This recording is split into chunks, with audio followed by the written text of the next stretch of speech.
আমার ভাইরা, সূরা আরাফের যে আয়াত পড়েছি, এবার আমি আয়াত থেকে কথা বলার জন্য প্রবেশ করছি।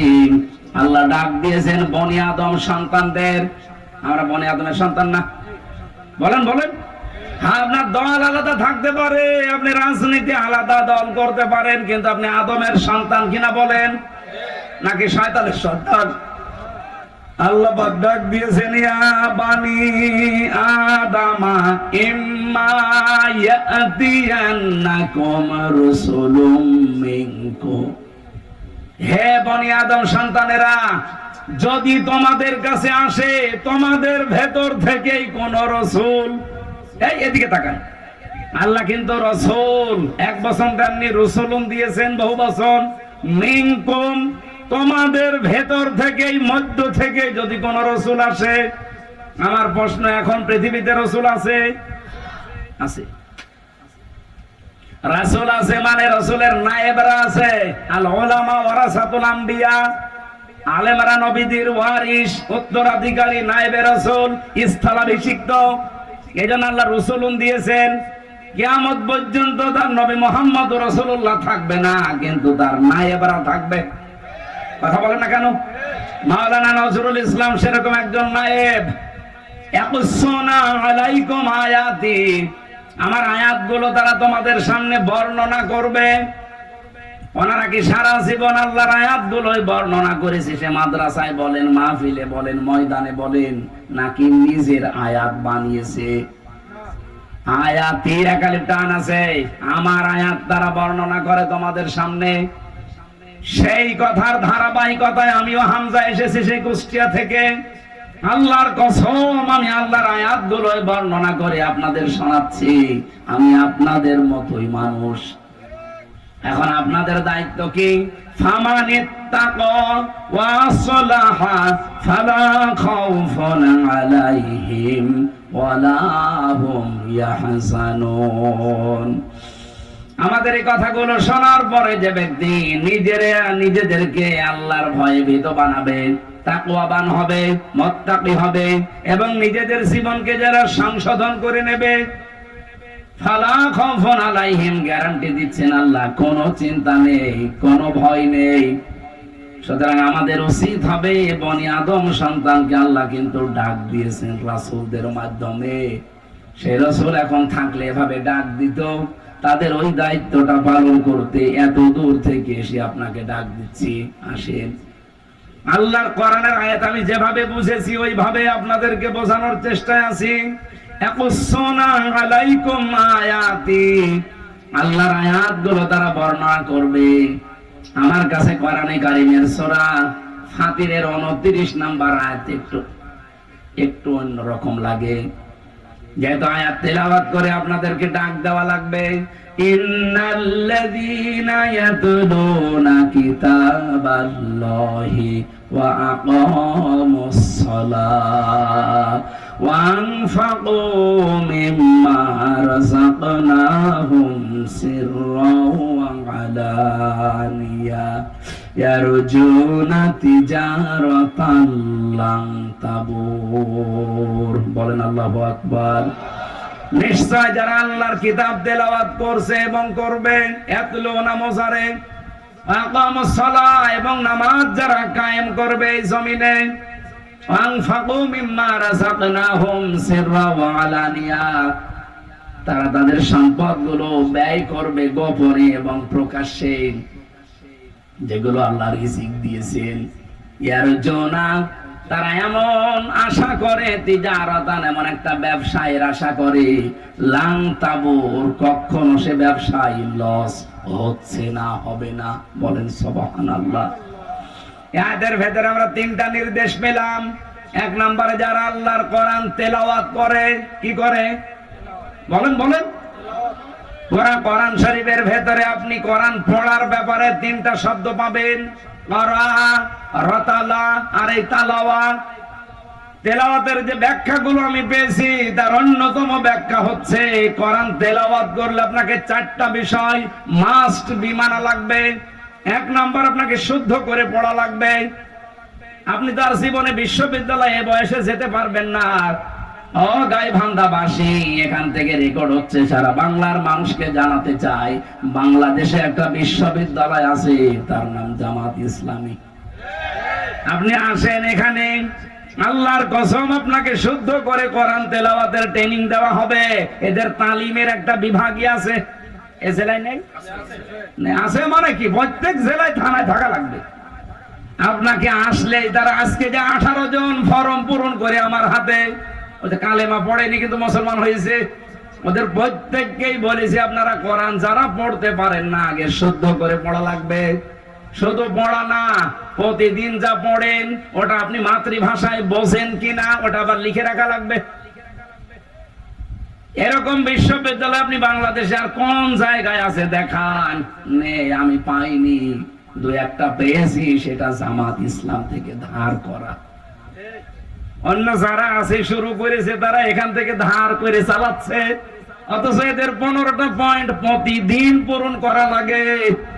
আপনি যদি জীবন আর কিচ্ছু না করেন, শুধু 6 মাস একটু ট্রেনিং দেন, আপনি এমনি ভালো হয়ে যাবেন। তাহলে আল্লাহর কিতাব তেলাওয়াতের প্রথম শর্ত শুদ্ধ পড়া, এরপরে বোঝা, এরপর আপনি যা বুঝলেন ওটা নিজে মানবেন। 4 নম্বরে যা মানেন ওটা যেন মানুষ মানতে পারে, সেই ব্যবস্থা করে দেওয়া লাগবে। এই জন্য বাংলাদেশ জামাত ইসলামের কর্মী যারা, জামাত কর্মী মানে এই সমাজ কর্মী। কথা বলেন না কেন? জামাত কর্মী মানে আপনি আল্লাহর কোরআন তেলাওয়াত করতে গেলে এই পয়েন্ট গুলো আপনার সামনে চলে আসবে। আকামুস সালাহ, 2 নম্বরে নামাজ কায়েম করা লাগবে। ও বাংলার মুসলমানেরা, 54 বছর আমরা স্বাধীন হয়েছি, এই দেশে কি আজও নামাজ কায়েম হয়েছে? কি আছে? নামাজ পড়া আছে, আমরা নামাজ পড়ি। ফাসাল্লি লিরাব্বিকা, আপনার রবের জন্য নামাজ পড়েন। মাত্র একটা জায়গায় আল্লাহ কোরআনে দিলেন যে নামাজ পড়ো, আমরা সবাই নামাজ পড়ি। অথচ 82 জায়গায় আল্লাহ দিয়েছেন আকামুস সালাহ, নামাজকে কায়েম করো। এই কথা বলতে গেলে আপনার কাছে রাজনীতি মনে হয়, ধান্দাবাজি মনে হয়। আমার মনে হয় আপনি আল্লাহকেও ধান্দাবাজি বলবেন। কথা বলেন না কেন? আমি কি কোনদিন বলেছি যে আমার দাদাকে প্রতিষ্ঠা করা লাগবে? বলেন। আমি সেই বিশ্ববিদ্যালয়ের ফার্স্ট ইয়ার থেকে এখানে আসি, সেই 12 সাল থেকে। কোনদিন আজ পর্যন্ত বলেছি যে আমার বাবা রিয়াজউদ্দিন তার আদর্শ কায়েম করা লাগবে? যতদিন বলেছি আল্লাহর কোরআন কায়েম করার চেষ্টা চালান, নামাজকে আপনি সংসদে নিয়ে যান। তখন সলিমদ্দি ভাই, কলিমদ্দি ভাই চলো নামাজ পড়তে যাই বলা লাগবে না। ইসলামকে আমরা এই 54 বছরে শুধু অনুরোধের জায়গায় রেখেছি, আদেশের জায়গায় নিতে পারিনি। কথা বলেন না কেন? আগামীতে ইসলামকে অনুরোধের জায়গায় থাকবে না, আদেশের জায়গায় যাবে। ওখান থেকে আদেশ আসবে, ডু ইট, এটা কর। আকামুস সালাহ, মাওলানা নজরুল ইসলামের মতো, আব্দুল করিমের মতো এই বাংলাদেশে 151 জন যদি এবার যেতে পারে সংসদের প্রথম অধিবেশনে, তাদের বলা লাগবে মাননীয় স্পিকার, আমরা নামাজের বিল চাই। সূরা হজ 41 নম্বর আয়াত। আমি কি বানিয়ে বলছি? ওনারা করবে ওটা 100 ভাগ। যদি না করে ওনাদের ভোট দেওয়ার দরকার নেই। আল্লাযীনা ইম্মাক্কান্নাহুম ফিল আরদি আকামুস সালাহ, আমার এই সমস্ত মুমিন বান্দাদের আমি যদি রাষ্ট্রীয় ক্ষমতা দান করি, তারা সর্বপ্রথম নামাজ কায়েম করবে। এজন্য নামাজ কায়েমের আন্দোলন বাংলাদেশে কোন দল করে আপনি নিজেই জানেন। বহু দল আছে দেশে, নামাজ পড়ার কথা বলে কিন্তু নামাজ কায়েম করা লাগবে কথা বলে শুধু জামাত ইসলামী বাংলাদেশ। 3 নম্বরে খরচ করা লাগবে আপনার যা আছে, প্রকাশ্যে হোক গোপনে হোক। এর জন্য আমরা আশা করি এমন একটা ব্যবসার লাংতাবুর, জীবনেও কোনো লস নেই। এই জন্য যে 3টা কর্মসূচি, যেহেতু বাংলাদেশ জামাত ইসলামী এই 3টা হাতে নিয়েছে, এই জন্য আহ্বান জানাচ্ছি। আমরা বর্ণনা করে আপনাদেরকে আল্লাহর আয়াত থেকে তেলাওয়াত করে করে শুনিয়েছি। এখন আপনার বিবেকে যা লাগে আপনি তাই করেন। এরপরে আল্লাহ জানিয়েছেন, আল্লাযীনা কাযযাবু বিআয়াতিনা ওয়াস্তাকবারু আনহা। আমার এই সহজ সরল আয়াতগুলো শোনার পরে যারা মিথ্যা প্রতিপন্ন করে, আস্তাকবারু আনহার, অহংকার করে মুখ ফিরিয়ে চলে যায়, যে এরকম কথা বলিয়ে থাকে। এরকম অনেকে বলে না? উলাইকা আসহাবুন নার হুম ফিহা খালিদুন, এরা চিরকাল জাহান্নামে থাকবে, এরা জাহান্নামের অধিবাসী। বলেন নাউজুবিল্লাহ। এরপরে যে কথাগুলো আমি পড়েছি এর আয়াতের পরে, ফামান আযলামু মিম্মান ইফতারা আলাল্লাহি কাযিবান আও কাযযাবা বিআয়াতি, ওই লোকটার চাইতে বড় জালেম আল্লাহর দৃষ্টিতে আর কেউ নেই। যে লোকটা আল্লাহ সম্পর্কে মিথ্যা রচনা করে অথবা আল্লাহর আয়াতকে মিথ্যা প্রতিপন্ন করে, উলাইকা ইয়ানালুহুম নাসিবুহুম মিনাল কিতাব, তার কপালে যেটা লেখা আছে, এখানে কিতাব মানে তাকদীর, তার তাকদীরে কপালে যেটা লেখা আছে তার কাছে সেটা পৌঁছাবে। সুতরাং ডাকসু বলেন, জাকসু বলেন, রাকসু বলেন আর চকসু বলেন, যাই বলেন, কপালে যেটা লেখা আছে ওটা পৌঁছাবে, যতই ষড়যন্ত্র হোক। কোন ষড়যন্ত্র কাজে লাগবে না ইনশাআল্লাহ।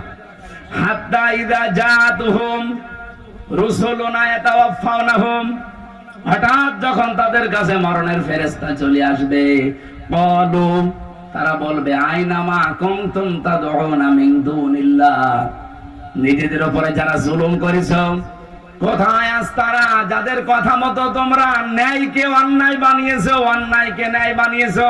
বাংলাদেশে এটা এখন নেই। হ্যাঁ, কথা বলেন না কেন? শিক্ষক নামে কিছু কলঙ্ক এখনো পর্যন্ত জাকসুর রেজাল্টের ঘোষণা দেয়নি, অথচ ঘোষণা রাত ৮টা-৯টার ভেতরে দেওয়ার কথা। এত করে একটা প্রতিষ্ঠানের এই সর্বোচ্চ 8,500, 7,500 থেকে 8,000 ভোট, এইটা গণনা করতে যদি 24 ঘন্টা পার হয়ে আবার 24 ঘন্টা চলে আসে, যে জাতীয় নির্বাচন কি করবেন এদেশের মানুষ বুঝে ফেলেছে। এটা নিয়ে যদি ঝামেলা করেন এদেশে কোনো নির্বাচন আগামীতে আর হবে না ইনশাআল্লাহ। এখানে কোন ষড়যন্ত্র না করে যে যা পেয়েছে সেটা তার কাছে পৌঁছিয়ে দেন। আর যারা ষড়যন্ত্র করছেন তাদের কিন্তু ফেরেশতারা এটা বলবে। আছাড় দিয়ে যখন মরণের বিছানায় পড়বেন তখন বলবে, মাতা কুনতুম তাদউনা মিন দুনিল্লাহ, আল্লাহ বাদে তাদের উপরে ভরসা করেছিলে, কেউ আমেরিকার দিকে, কেউ ভারতের দিকে, কেউ লন্ডনের দিকে, কই তারা? ক্বালু, ওরা বলবে, দল্লু আন্না, আমাদের থেকে এ লন্ডন, আমেরিকা, ইন্ডিয়া সব উদা হয়ে গেছে। আমি কি বানালাম এটা? এখন যদি বলেন লন্ডন কোথায়, এদিকে আসেন, আসেন এদিকে আসেন, আমি দরকার তাফসীর এখন লিখবো। ক্বালু দল্লু আন্না, আমাদের থেকে তারা উধাও হয়ে গেছে। কারা? যাদের কথা মতো আমরা এই ন্যায়কে অন্যায় বানাতাম। এরপরও জানি অনেকের বিবেক খুলবে না, বিশেষ করে এই হারপিক মজুমদার, এই ডাক্তার সাহেব, এরকম বহু মানুষ এখন আছে ঘাপটি মেরে, যারা এই 15.5 বছরে এই 5 গোলাম ছিল এই জালেমদের। শাহিদ, তারা বলবে আলা আনফুসিহিম, আমরা নিজেরাই সাক্ষী দিচ্ছি আমাদের নিজেদের উপরে, আন্নাহুম কানু কাফিরিন, আমরা কাফের ছিলাম। আল্লাহ রাব্বুল আলামিন এরপরে কিছু আদর্শের কথা জানিয়েছেন, যে যারা জাহান্নামে প্রবেশ করবে, ওরা জাহান্নামে প্রবেশ করেই দেখতে পাবে ওদের পূর্বে যারা ওই জিন আর মানুষের ভেতরে যারা পথভ্রষ্ট করেছিল ওরা আগুনের ভেতরে। ওরা বলবে, কুল্লামা দাখালাত উম্মাতুল লানাত উখতাহা হাত্তা ইযা দারাকু ফিহা জামিআ ক্বালাত উখরাহুম লিউলাহুম রাব্বানা হাউলাই আযাল্লুনা ফাআতিহিম আযাবান দি'ফাম মিনান নার ক্বালা লিকুল্লিন দি'ফান ওয়ালাকিন লা তা'লামুন। জাহান্নামে প্রবেশ করে যখন দেখতে পাবে তাদের পূর্বপুরুষ, এতদিন যাদেরকে মেনে চলতো, মানুষের তৈরি করা আইন কায়েমের জন্য যারা চেষ্টা করতো, ওরা সব জাহান্নামের আগুনে এরা প্রবেশ করে ওদেরকে লানত দিতে থাকবে, যে তোদের কারণে আজকে আমরা জাহান্নামে। ওরা বলবে, আমাদেরকে বদদুয়া দিয়ে কোনো লাভ নেই। যেই বলবে আল্লাহ এদের কারণে জাহান্নামে এসেছি, এদেরকে ডবল শাস্তি দাও, আল্লাহ ধমক দিয়ে বলবেন, সাবধান, 2 জনে আজকে ডবল শাস্তি। আমার মনে হয় এগুলো সব বানানো কথা, 100% সত্য কথা, অথেন্টিক কথা, কোরআনের কথা। আপনি বাড়িতে যে সূরা আরাফের 35, 36, 37, 38 নাম্বার আয়াত মিলিয়ে দেখেন, আপনার সাথেও মিলে যাবে। এই জন্য কার আদর্শ অনুসরণ করে চলছেন, শেষে আবার তার সাথে জাহান্নামে যাওয়া লাগে কিনা। আমার তো ভয় হয়, এরকম বহু মানুষ ইয়াকদুমু কওমাহু ইয়াউমাল কিয়ামাতি ফাআওরাদাহুমুন নার ওয়া বিসাল বিরদুল মাওরুদ। সূরা হুদ 112 নম্বর আয়াত, না 99 নম্বর আয়াত। আল্লাহ বলেন, যেই নেতা, যেই দলের নেতা জাহান্নামে যাবে, ওই দলের কর্মীরা নেতার সাথে জাহান্নামে যাবে। যদি এটা ফেরাউনের জন্য নাযিল হয়েছে, এটা কিয়ামত পর্যন্ত থাকবে। এইজন্য এই যে এমন কোন মানুষের আদর্শ অনুসরণ করা যাবে না, এমন কোন নেতার পেছনে থাকা যাবে না, যে লোকটা জাহান্নামে যাচ্ছে তার সাথে আপনিও যাবেন। আল্লাহ আমাদের হেফাজত করুন, বলেন আমিন। সম্মানিত মা বোন যারা এসেছেন, আপনাদের মেয়েদের বালেগা হয়ে গেলে তাদের নামাজের তাকিদ দেবেন এবং আদেশ করবেন। মেয়েরা বালেগ হয় যখন তাদের শরীর খারাপ আরম্ভ হয়। সে 12 বছরে হতে পারে, 13 বছরে, 14 বছরে, 15 বছরে যখন হয়, তখন থেকে তাকে নামাজের ইঙ্গিত দেবেন, আদেশ দেবেন এবং যেভাবেই হোক নামাজ আদায় করাবেন। খেলায় খেলায় যদি নষ্ট করেন, ও যদি জাহান্নামে যায়, না জাআলহুমা তাহতা আকদামিনা, আপনাকে ডাক দিয়ে মুখে জোড়া লাথি দিয়ে জাহান্নামে নিয়ে যাবে। সুতরাং আমাদের মা বোনদেরকে আল্লাহ হেফাজত করুন। আমি কণ্ঠটা বসে গেছে আর 1 ঘন্টা পার হয়ে গেছে। আমি মেয়েদের উপরে কয়েকটা বই লিখেছিলাম, ছেলে থাকতে 3টা। দাম্পত্য জীবনে যাদের সমস্যা চলছে, সমাধান কি করে করা লাগে, এই বইটা ছেলেদের একটা, মেয়েদের একটা। আর আপনার আদর্শ কে হবে, এরকম 6 জন মানুষের নাম লেখা আছে। এই 3টা বই যদি পান, নিয়ে যান। গাড়ি কোথায় আছে আমি জানি না, এই যে বামে আছে, নিয়ে যেয়ে পড়েন, কাজে লাগবে। আল্লাহুম্মা আমিন। লা ইলাহা ইল্লা আনতা সুবহানাক ইন্নী কুনতু মিনাজ জালিমিন। রব্বুল আলামিন, যতটুকু শুনেছি এতটুকুই মেনে চলার তৌফিক দাও। 3টা বছর জালেমের জেলখানায় আমার শরীরটা নষ্ট হয়ে গেছে, কণ্ঠটাও বন্ধ হয়ে যাচ্ছে। মেহেরবানি করে আমার কণ্ঠটা তুমি কোরআনের প্রচারের জন্য ভিক্ষা দাও। আমার শরীরটাকে তুমি আগের অবস্থায় আবার ফিরিয়ে দাও। তোমার কাছে আমি কিচ্ছু চাই না, আমার শরীরটা সুস্থ চাই। আমার কণ্ঠটা তুমি মেহেরবানি করে কোরআনের ইজ্জতে ভিক্ষা দাও।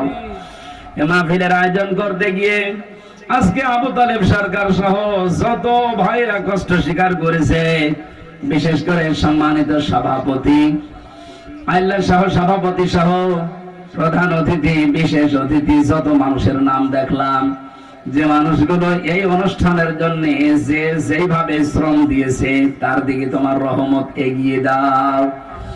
এই রংপুর বিভাগের মাটির নিচে যারাই ঘুমিয়ে আছে, কোরআনের ইজ্জতে আজকে থেকেই মাফ করে দাও। রব্বুল আলামিন, বড় আশা, জীবনের 56,000 বর্গ মাইল তোমার কালাম দিয়ে চলছে, এটা যেন দেখে মরতে পারি। সম্মানিত মা বোনদেরকে তুমি খাদিজার মতো, আয়েশার মতো বানিয়ে দাও।